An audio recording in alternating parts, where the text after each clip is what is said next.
আজব একটা ভিডিও রে ভাই। দেখেন এই কচ্ছপ দুইটা একটি মাছকে ধরার জন্য কি কতই না চেষ্টা করতেছে, কিন্তু ধরতে পারতেছে না ভাই। দেখেন কি মজার একটি দৃশ্য ভাই। ভাই ভিডিওটা যদি আপনি না দেখেন তাহলে আপনি পুরোপুরি না দেখেন তাহলে আপনি বুঝতেই পারবেন না। বন্ধুরা দেখতে পাচ্ছেন এই ছোট্ট মাছটি কিভাবে এত দ্রুত চলতে পারে। বন্ধুরা দেখতে পাচ্ছেন এই দুইটা কচ্ছপ এত চেষ্টা করার পরেও কিন্তু এই মাছটিকে ধরতে পারতেছে না।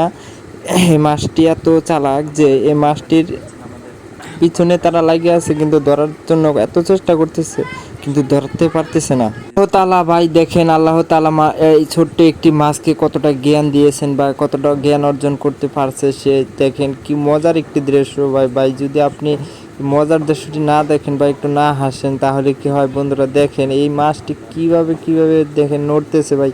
ভাই কি বলবো আর ভাই, বলার মতো কি আছে আর। দেখেন কি আনন্দের সাথে সে খেলা করতেছে, সে ধরতে পারতেছে না কচ্ছপ দুইটা। দেখেন দেখেন দেখেন দেখেন।